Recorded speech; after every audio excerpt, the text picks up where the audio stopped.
Nah, we just playing. My name is Xavier. I'm a producer from Chicago, and I'm currently living in LA. I'm Musa. I'm a producer from Virginia, also living in LA right now. So yeah, this video is basically a beat breakdown of a remix we did for the song "Where You At" by Brent Faiyaz, and you can check out the song in the link in the description below. Yeah, and today we're just gonna break down the remix and show the process for how we made it and just kind of how we work generally. So let's do it. So the first thing we did was just find the Where You At acapella on YouTube. And then we just threw that into a YouTube to MP3 converter and then threw the MP3 in Ableton because I work in Ableton. And once we had everything in Ableton, we needed to find the BPM, the beats per minute for the song, and Where You At is at like 120 BPM, which was actually perfect for us because we work around 120 a lot. And so yeah, once you found the BPM, we wanted to start off with the chorus, and so this song has a 16 bar chorus, so we just looped 16 bars of the chorus vocal and soloed that out. So I'll just play that right now. That's why I was to come through for real. So after we had the chorus vocal, I just pulled up a bunch of different pad sounds. I think you can find every, if not almost every sound in this beat on r-drum kits on Reddit, which is just like free drum sounds. So I'll put a link to that in the description. But yeah, so we had this pad sound. Hello, friends. How are you doing? But nah, in all seriousness, now I'm gonna go over the chords to the chorus. So, like Musa had said, he initially pulled up a couple pad sounds, one of which we really liked and ended up using for the chorus, and then another one of them we ended up saving later for the outro. So first, I'm just gonna go over the general progression of the chords in the chorus, and that is a D minor 11 to an E flat major 9, and then that repeats for the first 15 bars of the chorus. And on the 16th bar, the first half is an E flat major 9 chord, and it ends on a C minor 9 chord. So a D minor 11, an E flat major 9, and a C minor 9, all played in root position, would give you a melody line of G, F, D. However, when I played the chords, I wanted to keep the melody note as D throughout the entire progression. So this is how I played the chords. 2 D's in the bass, F, G, A, D. Then we go to the E flat major 9, 2 E flats in the bass, F, G, B flat, D. And then finally, your C minor 9, 2 C's in the bass, E flat, G, B flat, D. So the interesting thing about the chord change from the D minor 11 to the E flat major 9 is that it's using something called parallel fifth movement. And in this instance, the D and the A and the D minor 11 are moving to the E flat and the B flat and the E flat major 9. And in classical music, that parallel fifth movement is considered a no-no, but that's what I chose to do. I like the way it sounds. And here's the chords from the chorus. All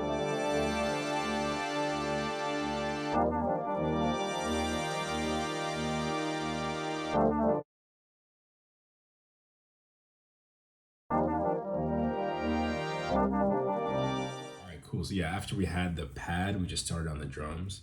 So we started off with this clap. And then we wanted that to be a little bit punchier, so we added a snap with a little bit of reverb. So I'll play those both together. And then I added this hi-hat pattern with, so this is like a closed hat and an open hat. So I'll play those together.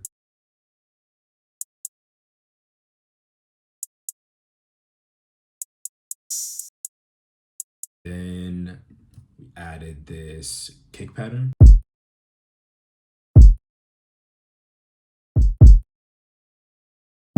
After that, I added this bass line. So basically, the bass line is like it's just following the chords or the root notes of the chords. So it's like a low D, and then we just grace up to like a higher D, and then a low E flat, and then grace up to the higher E flat. So I'll play the bass line now.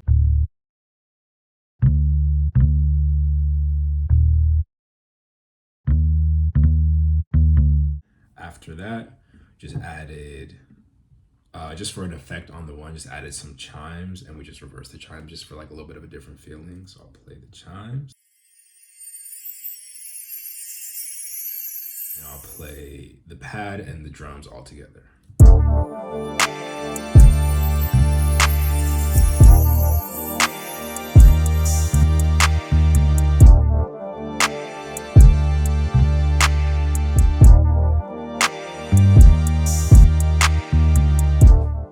So that was basically it for the chorus, and then we moved on to the verse.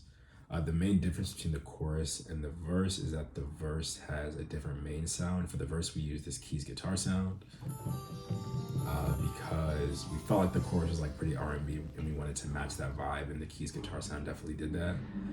So I basically just played the same chords that he had played on the chorus with just like more open voicings and with more melody. Then I also added this A dominant chord before the first bar and before the fifth bar, just for as kind of like a 5-1 to the D minor to add a little bit of drama. The other main difference between the chorus and the verse is that we added an 808. When the verse came in, I just wanted something like more punchy and exciting, so I thought that putting an 808 underneath the kick would help do that. And so we used the Spins 808, which is like the classic producer 808. So yeah, shout out the Spins 808. And here are the two new sounds from the verse.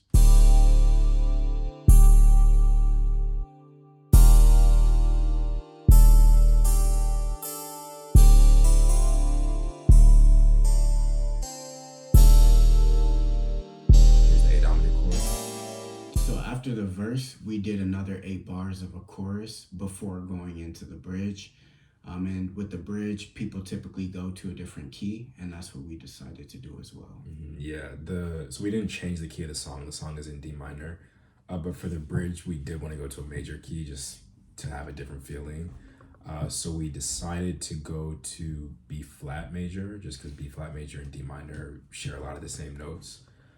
So the first thing we did was pitch the vocal up to B flat major, so I'll play that. Then we wanted to layer, so we took that pitched up vocal and just pitched it down an octave, so I'll play that. And then I'll play those together.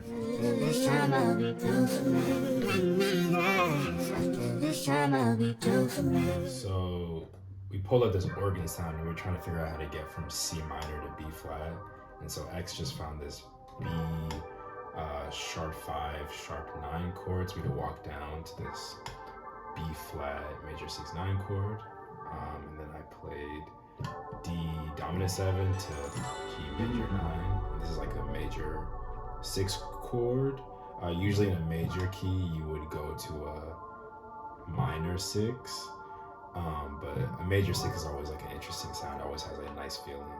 So an example of a song that uses that 6 major is James Joint by Rihanna, produced by Shay Taylor. The song is in the key of E major, and it starts on the 6th chord, which in the key of E major is C sharp.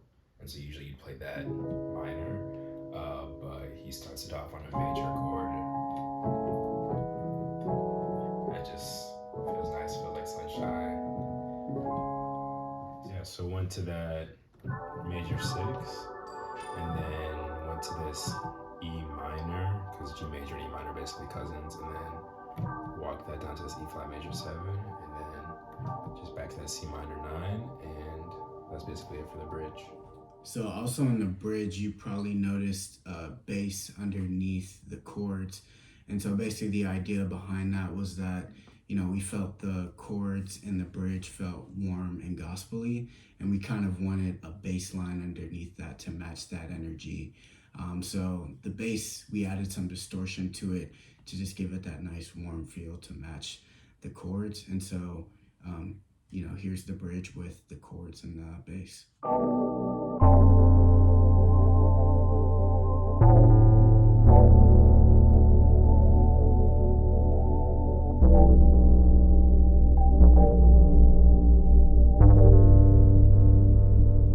After the bridge, we did an outro, And the only difference in the drum and bass section there is that we took out the bass line in the 808. And then we also added in a new pad that we had set aside earlier that I had mentioned. That uses the same chord progression from the chorus, it's just a different sound. And then we also took a cool part from the acapella and chopped it up, and that kind of gave the ending hip hop R&B type of feel. So here's the outro without the acapella.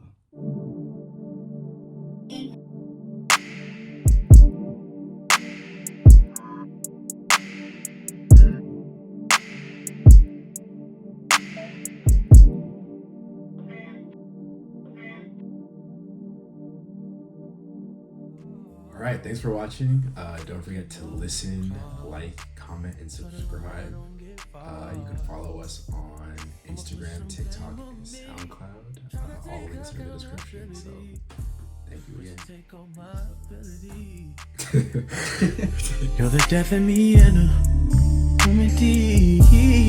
I be doing too much. I be doing shit I really shouldn't do.